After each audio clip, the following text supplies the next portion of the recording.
What's up, everybody? It's Trey here with another episode of From the Point by your favorite point, presented by Sprite. Obey your thirst.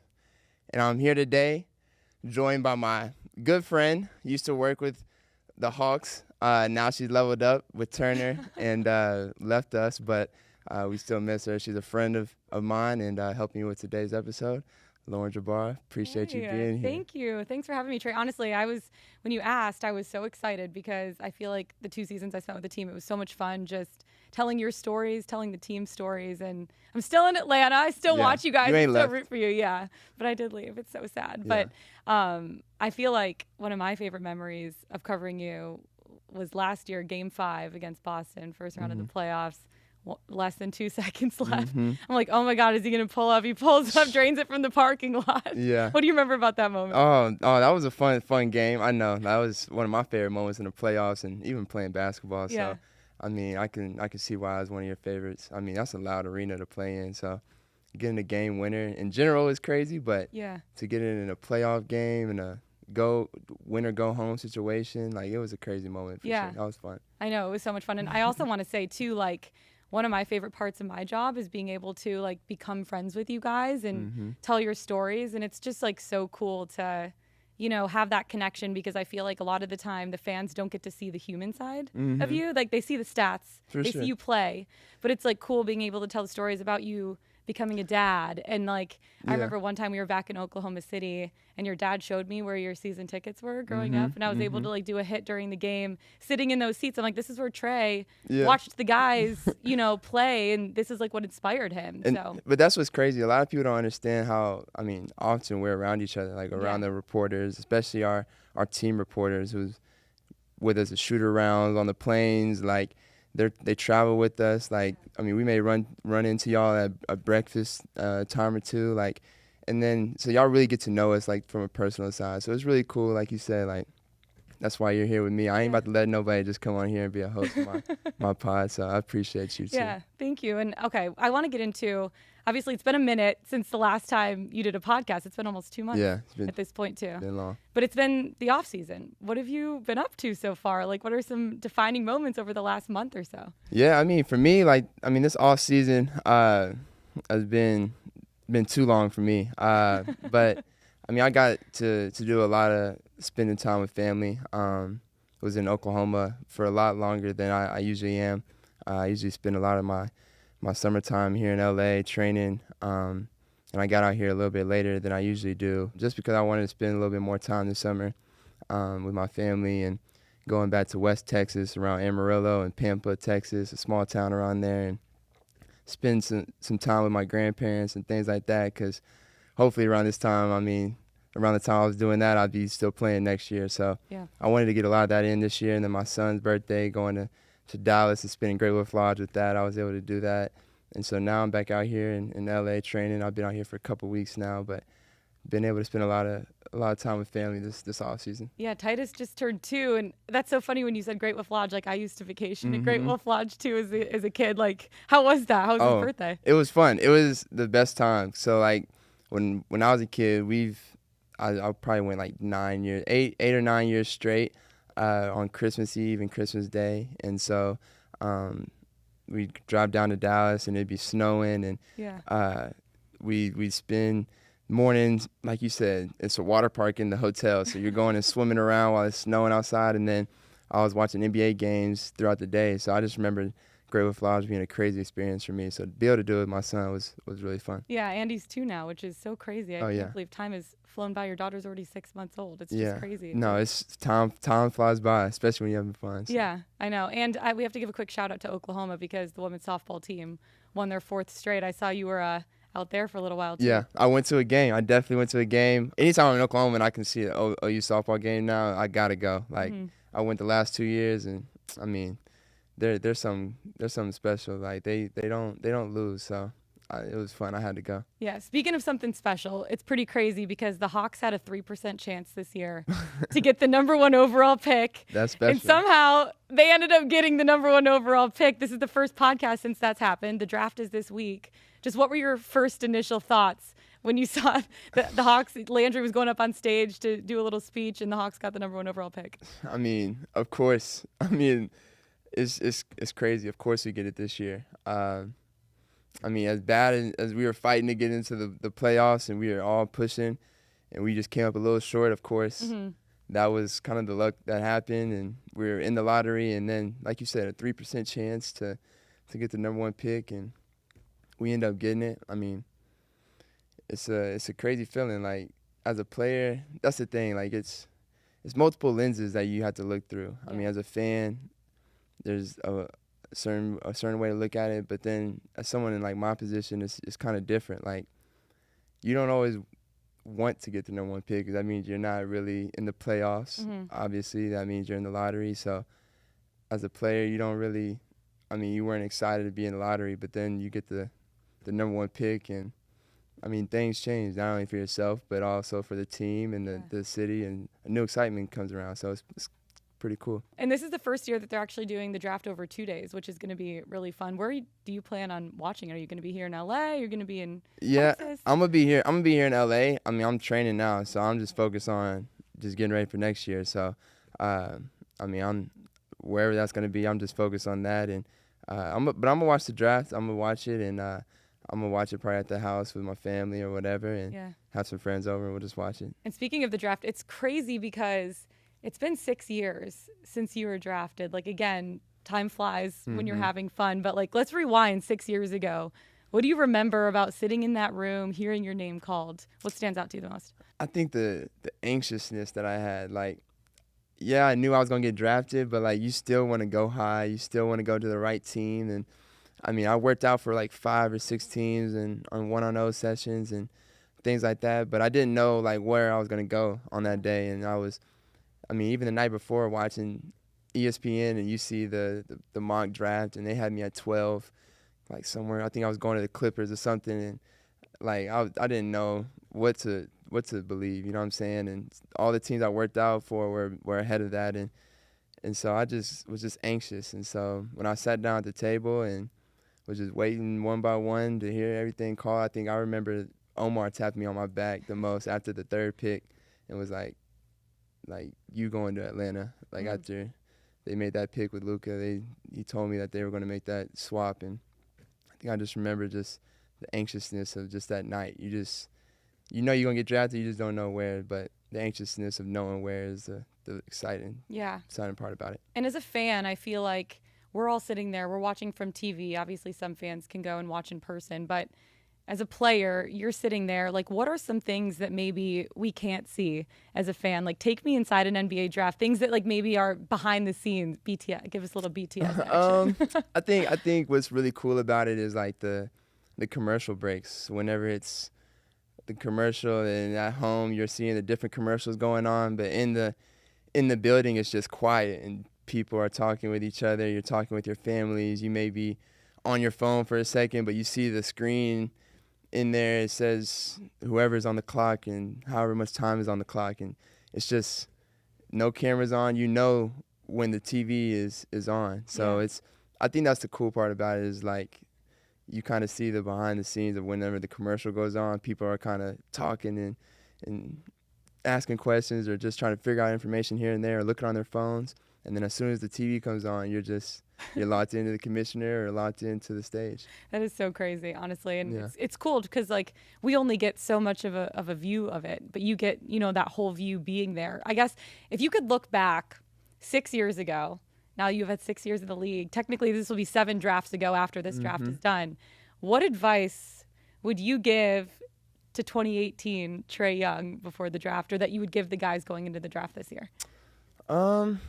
I think it's not necessarily, I mean, the advice I would give, not only myself, but just to the new draftees coming in is, I mean, it's not all about, I mean, where you go, or how high you go. It's more about where you go, and to focus on what you need to do when you get there. I think that's the main thing that us as players and us as competitors, we forget. Like, we want to go #1. We want to go as high as we can. But at the end of the day, like, you want to go to the right fit, because you can be a higher draft pick and be on the not so right team or right fit, and I mean your career be shortened just because of that. And I think that's the main thing. I would just focus on if you get dropped or you fall to a place that may be a better fit for you. You got to look at it like that. It's going to help you in the long run, and not to be down on yourself or not focus on your peer who you were ranked higher than in high school that got drafted higher than you or this or that. You just got to focus on yourself and making sure you're ready whenever summer league comes, and then the next thing. Yeah, I feel like as soon as you start, I mean, they say comparison is the thief of joy, right? Like, so as soon as you start comparing yourself, you're focusing more on other people and taking the emphasis off of like what you can control. So I love that. And speaking of right fit, let's talk about your draft fit, because you were the what was it, like suit shorts or tuck shorts? What would you call them? Yeah, it was just, I mean, shorts, suits, suit shorts, tongue twister, short suits. Short suits. Yeah. I like it. What went into that outfit choice? It was just trying to be different. Like my whole motto going into the draft was just trying to be different. Like I was going to be that going into the league, and then I was going to continue to be that throughout the league. And no one had ever worn shorts to the draft, and that was around the time guys were wearing that to the finals. And I think Golden State guys were wearing it to the finals and stuff like that, and even the Cavs. So I was like, people are wearing it in the finals. Why ain't nobody ever worn it to the draft? So just wanted to be the first to do it. Hopefully, maybe somebody does it this year. I like it. Trendsetter, do you feel like you got enough credit for setting a trend like that at the draft? I'll get my credit later on down the road. Okay. When the more people start doing it, I'm looking at all you draft teams. Like y'all need to get out there and start wearing some shorts. But nah, the more people start wearing it, then you can start calling me that. Yeah. With that. So I'm trying to set the trend though, for sure. I like it. I really do. Would you do it again if you were drafted again this year? Would you wear shorts again? Yeah. Okay. I would. Okay. I would. I ain't gonna switch it up. Okay. I ain't gonna switch I'm here for it. Let's get into the 2018 draft class, because I feel like right now you look at who was drafted with you guys. It's you, SGA, Jaren Jackson, Jalen Brunson. I mean, you guys have all had so much success in this league. Like, would you say that that's maybe one of the top draft classes so far in the history of the NBA? Like, would you compare it to the 1996 draft, the 2003 draft? Yeah, I mean, we've had some really good players. I mean, I don't know.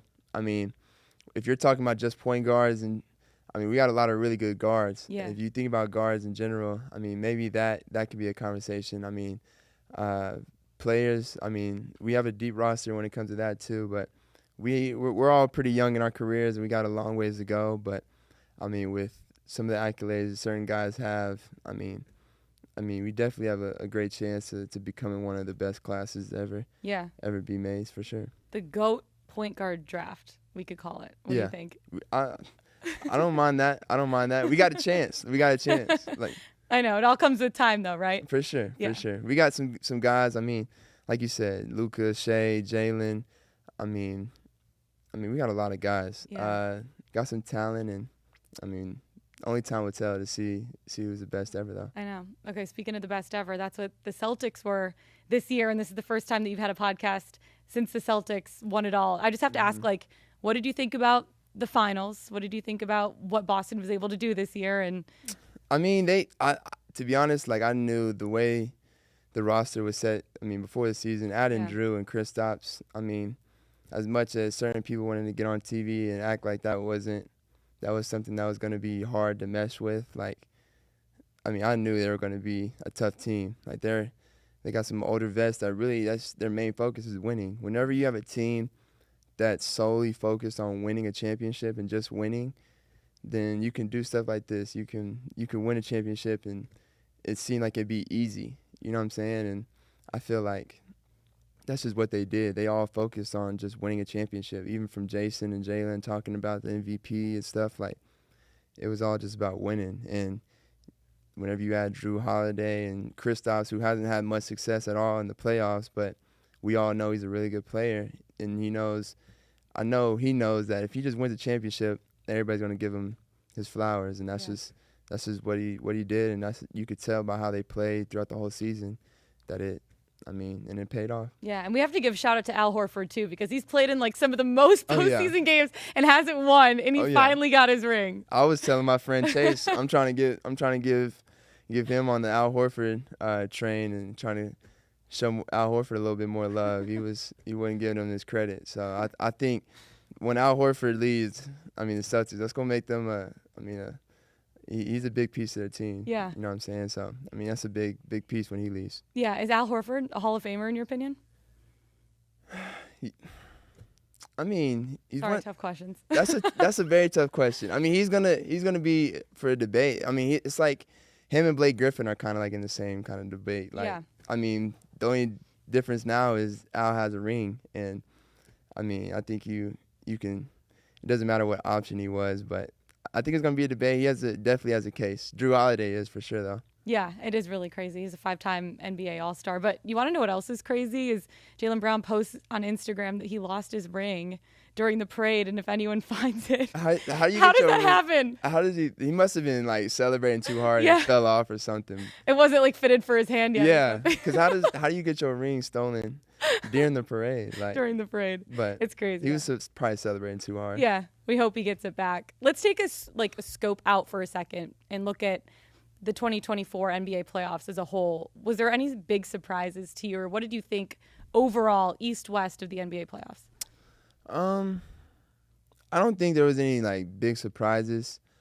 I think it hurt like the outlook of the East with everybody being injured. I think Joel had a point whenever he talked about the East being injured. I think the East will be a lot better next year with guys being healthy and back to it. But Boston obviously is returning probably everybody, so they're going to be good. But I think on the West, it wasn't surprising to me to see Ant do what he did. Like every time I see Ant, especially in previous, like this last year, and I just want him to turn up in the playoffs. And I knew it only took him after the playoff run they had last year and it being short, like he was going to come back this year and dominate, especially the way he did. So nothing really surprised me besides them maybe beating Denver. But I knew Ant was going to have a playoffs. He was so much fun to watch. It was incredible. When you look at the East, I look at a team like the Knicks too, and even looking into next year, some of the teams that are favored to win,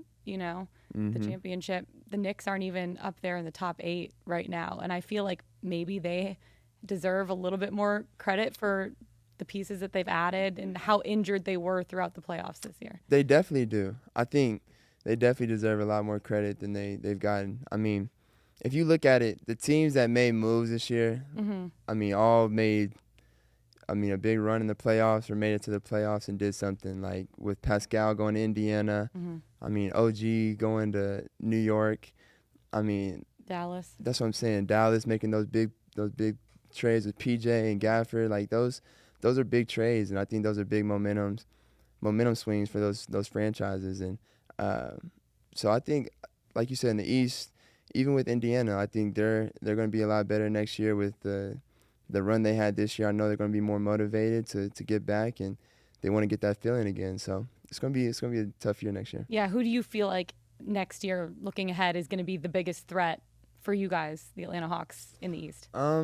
Obviously, it's got to be Boston. Yeah. Boston's going to be up there again with probably everybody. They're probably going to be the best team in the league coming out to begin with, looked at in a lot of people's eyes. So, they're in the East, so everybody's got to go through them. And I know you said, maybe it was back in March or April, that if Boston wins the championship, Tatum has a really good shot of being a front runner for the MVP next season. Do you still feel like that? Yeah, that's when I talked to Jay. I was hurt. Like when we talked about stuff like this, like he knew what he needed to do, and he just went out there and did it. He didn't care about getting the regular season MVP. He wanted to win a championship, and I'm happy for him. He went out there and did it. He knew this was his best team that he's had and had to take advantage of it because you never know what next year brings. So he did a great job taking advantage of it. And then now, after you have this, looking forward, like people are going to probably give him more credit and feel bad for the way they did him this year. So they're gonna show him some more love. I think he even said that in like a post-game interview. He's like, it's just nice. Everyone was talking about us all season to just kind of like close people's mouths and let our play do the talking, right? That's the best part about being a champion. Yeah. Like all the stuff that they say, all the stuff that they doubt about you, like you can't say that. Now you can throw it back in their face. So that's what he's doing. I know. And it's crazy because now after the draft is done this week, it's kind of like the dog days of summer. Yeah. So Nothing you on could call TV it. for real. Yeah, there's literally nothing on TV. But there are a couple things. We have Summer League coming up, right? Coming Are up. you going to Summer League this year? Definitely. Yeah. I go every year. Yeah, I know. What was one of your favorite memories? Back in 2018, you played in 4 games in Summer League. What do you remember? I know that was so long ago, 6 years ago. But. It was, but it feels like yesterday. Like I just never forget. I'll never forget Summer League. Just from my first shots being air balls to everybody doubting and saying certain things, like, and then everything can just switch. Yeah. Like, it's just, the thing about Summer League is that's the first place that people start the quick narratives about you, or the quick judgments about a player and certain things that don't necessarily, the front office and people that really matter when it comes to the player and his success. They look at it and it matters to them, but Summer League is just one part of the stepping stone to get into the league and what you need to do. So it's a crazy time for sure. Well, you know us as media, we all like to make assumptions right away. We all like to have a story. You know, live in the moment. Everybody likes to live in the moment. When you're looking forward to now 2024 Summer League, who are you most looking forward to going to see? Are you going the first weekend, or when are you going to go? Yeah, I'll probably go the first weekend and just go and see a lot of the young guys. I don't know. This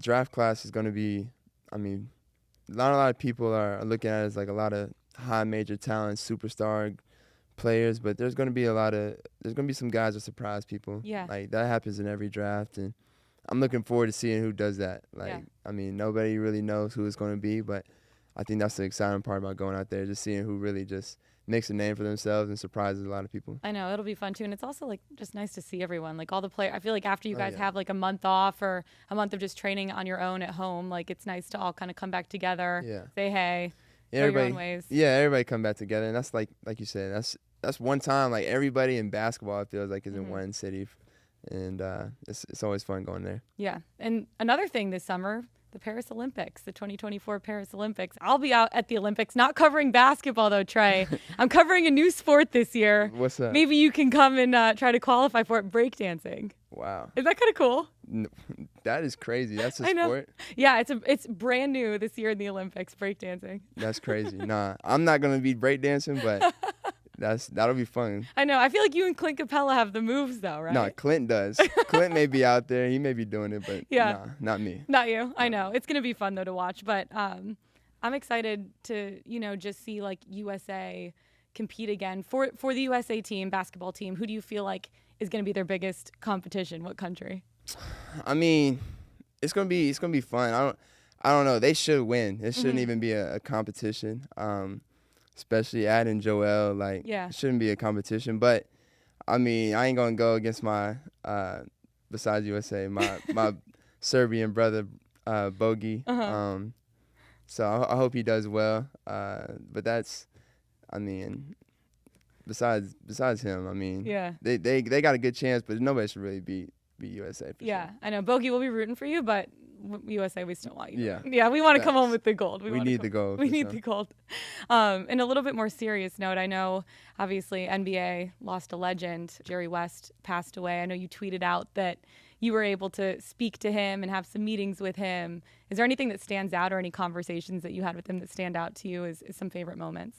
Oh, I mean, I was able to meet with him a couple times, but I remember, like, the main meeting he was serious in is when I was in Chicago for my pre-draft, and I was out there for the combine, and we were working out I was out there for meetings and stuff, and it was like I sat down in the room. I came in the hotel room and table, and it was just like 4 people, but obviously I was just focused on Jerry West, and like that's the logo right there, and I was I didn't know he was gonna be as serious. Like, when they were talking about like how serious he is and how he is, like his manner, he really loves basketball, and like he just, in that meeting, I just remember how serious he was, and just talking about my game and everything. He knew a lot about me, and it was really cool to just know the logo. So that was, I mean, it was just showing love, but I mean, that was crazy being able to know who he was. Yeah, I know. And I know a lot of teams,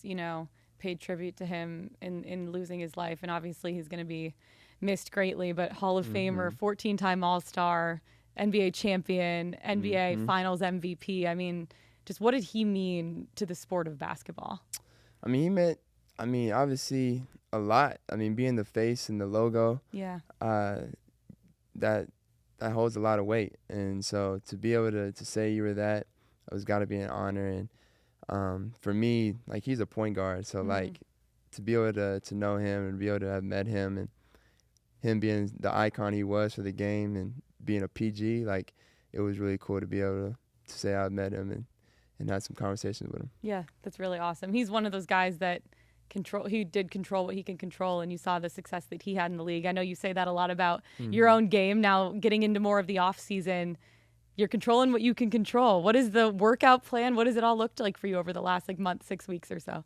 Oh, I mean, like, now I'm starting to get my hand back. I mean, my last couple of games and then even the playing game, my hand wasn't 100%. So now continuing to make sure my hand is back to 100%. Going into next season is my main focus point. And it's really good right now.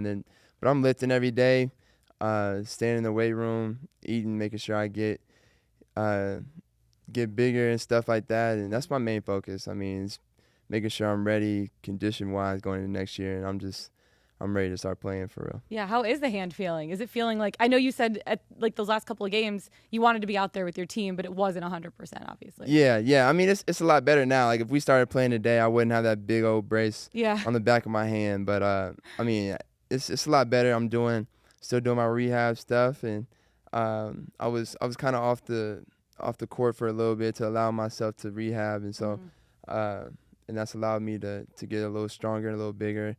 But I'm able to now just do a little bit more with my hands, so it's getting better. That's great. And I also saw you working out in the sand dunes. Like, it's hard enough to walk in sand. Oh, yeah. That's a yearly thing. That's a yearly thing. Is it? Yeah. Okay. Yeah, that's a yearly thing since pre-draft. Like, every Saturday, I work out Mondays through Fridays, and then on Saturdays, that's the only thing I do. I can't do anything else after that. Like, I have to just go sand dunes and have the rest of the day off and the rest of the weekend off. So yeah. But yeah, that's what I do on my Saturdays. I know. Dunes. I'm like, I can't even walk horizontally on a beach, let alone run up a sand dune. Absolutely not. That takes a different type of conditioning. Yeah. Other than basketball, what does the rest of the off season look like for you? Do you got any fun things planned? No, I mean, really just waiting. I mean, for this draft and then continuing and just get ready for it. I mean, I don't have nothing really planned. Get ready for summer league and see my teammates and just kind of get ready for the next steps. And so I'm just focused on that and not looking too far ahead. I'm staying in the moment right now. Yeah, stay in the moment. Enjoy the 2024 summer. And thank you for having me on the show. This is so fun. No, appreciate you. When Trae Young calls, I'm here. Here for the podcast. Thanks to our presenting sponsor, Sprite. You got to get that Obey your thirst. I'll practice that. Yeah. I'll practice that. There we go. Trae Young, Lauren Jabara. And there we go. Another episode of From the Point by your favorite point. Until next time.